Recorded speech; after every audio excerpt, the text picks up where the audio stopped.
بسم اللہ الرحمن الرحیم۔ محترم دوستو، السلام علیکم ورحمۃ اللہ وبرکاتہ۔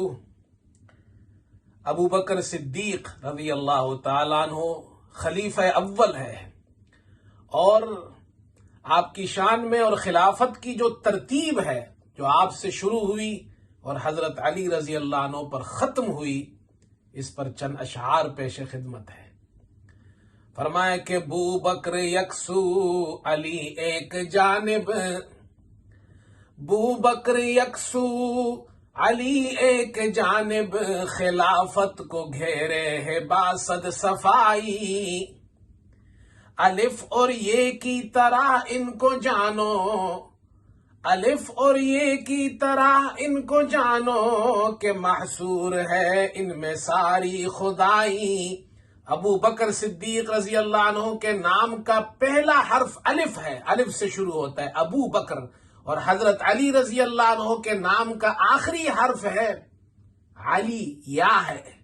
الف سے خلافت یعنی ابو بکر صدیق رضی اللہ عنہ سے خلافت کا آغاز ہوا اور حضرت علی رضی اللہ عنہ پر خلافت ختم ہوئی۔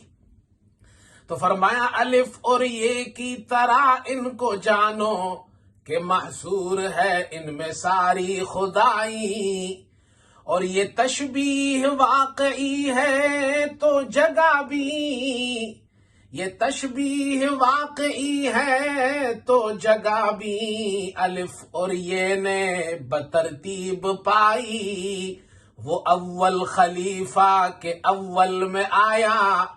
الف ابو بکر صدیق رضی اللہ عنہ کے اول میں آیا، وہ اول خلیفہ کے اول میں آیا، یہ آخر خلیفہ کے آخر میں آئی۔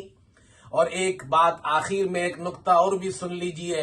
مسلم اب بخاری اور مسلم کی روایت ہے، رسول کریم صلی اللہ علیہ وسلم نے فرمایا خیر الناس قرنی، سب سے بہترین لوگ میرے زمانے کے لوگ ہیں، یعنی صحابہ اکرام رضی اللہ عنہ مجمعین، صحابہ اکرام کی جماعت سب سے بہترین لوگ ہے، اور صحابہ اکرام کے اندر پہلا نمبر ابو بکر کا ہے۔ پہلے مسلمان آپ ہیں، پہلے مومن آپ ہیں، پہلے امتی آپ ہیں، پہلے خلیفہ آپ ہیں۔ اور پھر یہ خیر الناس قرنی کے اندر ایک نقطہ یہ ہے، قرنی کے 4 حرف ہے، قاف را نون یا۔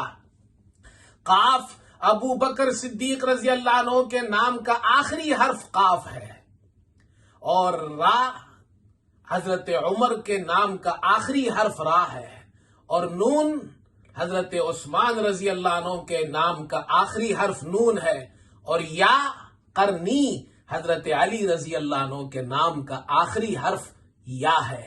تو قرنی سے بھی معلوم ہوتا ہے، یہ بھی ایک نقطہ ہے کہ خلافت کا آغاز ابو بکر صدیق رضی اللہ عنہ سے ہوا، حضرت علی رضی اللہ عنہ پر ختم ہوا۔